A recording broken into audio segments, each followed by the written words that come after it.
Hey guys, Desolator Magic here, and a little bit of a spicy story, but there's a little more to this that I want to outline. Somebody just pointed out that Saffron Olive, professional man bun owner, and what is he, content manager, I think he says, for MTG Goldfish, the site partially responsible for destroying Standard, and a promoter of vaccination requirements and loan paybacks. He's so far left, I'm not sure he even exists on this planet anymore. So I guess he's involved in something I've actually never heard of called Commander Clash. Is that one of those things that they stream online and it's clearly botted on their own website? Or is that a different one? I don't know. I don't watch it. But they said, you know what? If WOTC's not going to ban it, we're going to ban it. We are officially banning Saffron Olive's voice. Oh, sorry, I misread that. No, they're banning the One Ring. Sorry, they're spelled almost identically. I totally misread that. Apologies, and I'm not going to edit it out because you boy only do one take. In fact, leaning forward in my chair made it squeak. I'm leaving it in. So his tweet or X tweet or Twix or actually they should call it that. Whatever. His online message stated, update to the Commander Clash House ban list. We're banning the One Ring effective next recording. It made it almost 2 months, but period, comma, lowercase b. But we found that it's optimal to play it in essentially every deck since it's colorless and it warps pretty much every game it shows up in. So if you're not familiar with everybody's anger over the last ban announcement, what do? They unban preordain or something? They're like, there, now it's fixed. And everybody knows that they want the One Ring out of every format. Now, Wizards of the Coast doesn't actually operate the ban list for Commander. But I say they went outside of what WOTC is deciding to ban and not ban, even though this is the Commander format, because everybody wants it banned in every format. So that's what I meant. Now, the Commander community, the CCCP or whatever they're called. Oh no, the PROC, the People's Republic of Commanders. Sorry, I forgot. They are puppets of WOTC. They will do absolutely anything that they say so that they can stay in power. And a lot of their ban decisions and unban decisions seem to leak ahead of time because people have made giant speculations a day or two before on the cards that were affected. I guess they didn't know that vendors have their first and last name and shipping address. And a while ago, they finally called them out and shared the information between them. And people got all mad about, my privacies. But yeah, they pretty much just ban and unban stuff due to personal preference, like Protean Hulk and a couple others, and to cause market movements and profit off of it, it would seem. So if you think they're going to ban this when WOTC clearly does not want to ban because it's still going to be for sale this holiday season, the second round of the Lord of the Rings set, yeah, no, it dropped enough when the first ring was found, or the One Ring, the first one to rule them all. And by the horrible evil force that's ruling them all, I'm of course referring to the IRS. So this is the last card in there that's really going to sell the set because it is enormously expensive and there's still some serialized versions and alternate art and all this, and it's propping it up a little bit. So they don't want people drawn dead when they buy this product because they won't buy the product. So, a couple other little details. I guess they already have their house ban list, so this ain't something new. This isn't like some drastic action. They're banning, according to some random person on Reddit an hour ago, Dockside, Mana Crypt, Mana Vault, Soul Ring, really? Jeweled Lotus, Rhystic Study, Smothering Tithe, really? And the One Ring. Soul Ring, really? I get it, but there's 50 cards I'd put ahead of that, Ensnaring Bridge. That shuts down a Commander game pretty quick. There's that other one that says no more than 2 creatures can be in play. That one's pretty annoying. It's kind of trolly and fun, so I don't watch their trash content. And yet I know deep down it's trash without even seeing it. But I assume they might be playing for fun and not for absolute vicious, crazy win on turn 2 crap. But, well then the ban list should be a little longer than that, shouldn't it? And then, one of the repliers said that Dockside isn't banned. Now, before you think they're just like the card ban Nazis, they apparently don't edit this list very often. So they felt this was pretty drastic. And when it's just an auto-include, it's 99+1. It's not as impactful as Standard, where you're you have to play like a graveyard clearer, or you're going to get stomped by the number 1 deck in the world. So you got to run 4 of, main board usually, just to stop a stupid degenerate graveyard deck, and then once you play it, you just shut them down. It's a binary win condition. They'll just fold on the spot. That has happened in the history of Standard constructed. And you guys know the way I build decks and the way you should build decks, there ain't any room for 4 extra cards, okay? I'm barely cutting it to 60 as it is. I'm not pulling an entire concept and making room for this card that has nothing to do with my deck just to shut down something else. So while I despise it when it comes down to that, this is kind of the same thing, but it's 99 plus 1. So if you're like, I feel obligated to run this in every single commander deck, well, there's probably room. I mean, I've had people just agonize over, do I pull this and put in this one new card? Okay, cool. It depends how tight it is, but a lot of my decks are like the 30 cards I really want and then really underpriced, underperforming lands and then just a bunch of filler that kind of has something to do with the concept. But now that we have 50,000 unique cards to choose from, which WOTC didn't celebrate at all, they just crossed over it, which is weird. Don't even know what the 50,000th card is. Okay, maybe do kick out Soul Ring and the One Ring. Now see, personally, you guys know my house rules. I ban all tutoring for a card that isn't a land. You want a land fetch? Go for it. You want to tutor for some exact card that's the most powerful card in your deck or a perfect combo piece? No, this is Commander. We want it to run differently every time, not the same every time. So don't go fetch the same stupid card every time. So why am I covering this? Well, the story I actually wanted to cover with this, because nobody cares, literally not one person on the planet cares about them doing this, is because for the longest time, going back to I think the first instance I ever heard of it was shortly after Eldraine, I think. It was around when the standard ban era started, and that's when it started, roughly. I mean, it was the Reflector Mage and those other two, then people wanted that Spell Queller ban, and they didn't, and that was highly controversial. Then you had the free casting with Emrakul, and oh, it just went downhill. Then you had the Cat combo. It just went off the rails quick. Then you had Oko getting banned from literally everything. I'm not sure you can legally own him at this point. There's a rumor that he got banned from the local Chuck E. Cheese.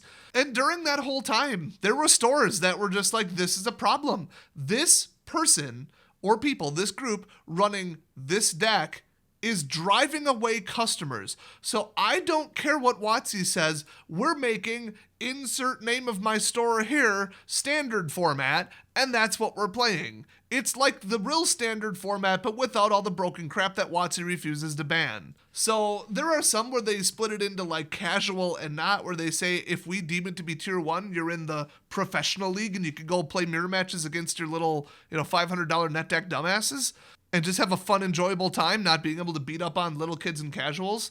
And then we'll have like the junior league for people that just want to play like built decks. Some of them I heard put $1 limit on it. That's hard to enforce, sitting there looking it all up, and there's a lot of contention at times, but people tend to self-police it. They're like, okay, that'll be the serious tryhards and they can go play in their little corner, and then we're going to actually have fun, I've heard of stores banning or restricting mythics or rares. I've heard of stores banning planeswalkers. I think I heard of a store owner recently that they just run Artisan. They say it's Artisan standard, which Artisan is, it's Pauper, but standard only, but add the uncommons. So it kind of evens out to pretty much just being Pauper. And you can build some crazy stuff. And they said, I can take all the rares and mythics and sell them on eBay, okay? That is not a problem. Everybody knows in any given standard set, at least when I was selling stuff, you would basically break even selling the rares and mythics. But then a bunch of 25-cent, commons and uncommons aren't worth selling. They aren't even worth the shipping, the labor cost, or the envelope. But if you were to sell, now this is impossible, but if you were to sell every single common card for, I think it was 10 cents in a set, you would like double the amount of money you make off of it and make 100% profit or something near that. Maybe it was 5 cents. I don't remember, but like it's that crazy. So if you start selling some, quote unquote bulk or like useful but not valuable, sub $1 commons and uncommons, you will just absolutely make bank. So what do? That's what they do. Exactly what I just said is what they do at the shop. They restrict standard constructed to Artisan. They sell a ton of dirt cheap, affordable, like now you can afford to play Magic, commons and uncommons to people. They build, 5 to 10 different decks instead of one. And then they just haul in the cash, nickel and dime and quarter at a time. It is an insanely lucrative business model. It gets people in the door and it lets them play Magic for cheap. I mean, it is like the dream business model. I talked to a store owner recently that said that that's what they're doing because people kind of got sick with the power creep in Commander because there was still the F&M prizes on the line. As soon as there's prizes on the line, it's like, hey guys, let's get together and have a fun, casual, not try hard, not too powerful Commander night for every F&M.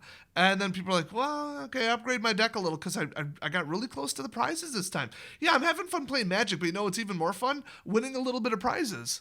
Boy, you know, I put an extra 100 in this deck. It would be nice to win $50 worth of prizes. I'm going to up the power level a little. I'm going to add some fetch. I'm going to add some combos.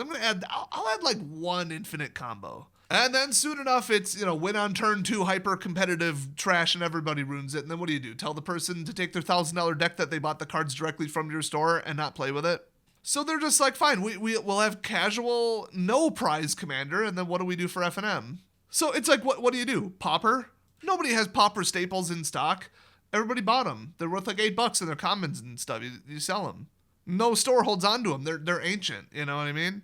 And people get real sick of drafting after a while because if 4 people at the 8-person table are really dumb, they're going to ruin everything for you. They're going to stick to your color without jumping off, or you'll have to jump off, or they'll start passing your opponents way too powerful of cards because they have no idea what they're doing. And it's basically blackjack where one bad player can ruin the table for everybody. And if people aren't having a good time, they stop showing up and then you go out of business. So what you want is to hold F&M and have people have a good time.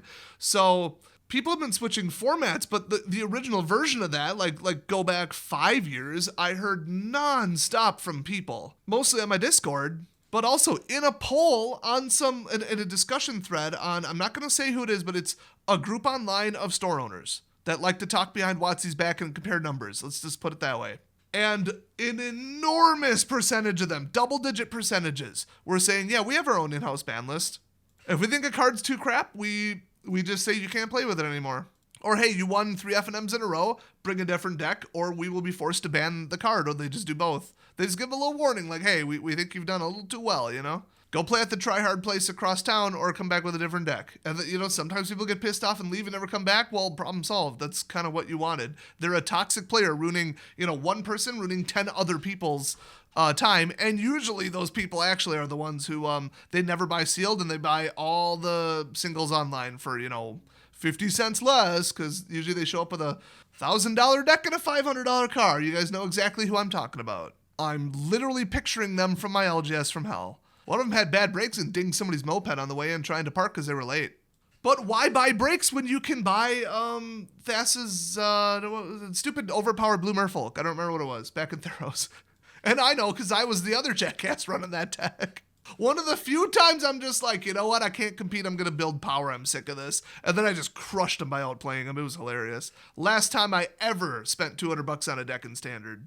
So if you still attend a store and people are starting to just not show up or what do we play or I'm not having a good time, recommend it to the store owner that they either switch to Artisan Standard and give them the whole spiel about like how this will actually make them money because all the money's in the commons and uncommons and they could sell the rares online.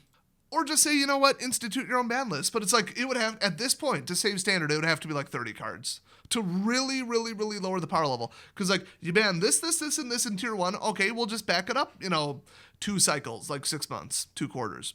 And now everybody's playing Infect and Red Rush. Okay, well, we banned that. Well, now we're back to this obnoxious combo. Now we're going to, you know, mono white life gain, that guy who gets a counter and then at 6 he starts flying and is indestructible. That deck's virtually impossible to beat. So it's like to get down to a comfortable power level, you would have to probably realistically ban 50 cards to be honest at this point. So, I mean, what do? Block Constructed? That seems a little greedy. I would just switch to Artisan, but it is a thing you can do, is have your own house rules and still hold sanctioned events. You're allowed to play.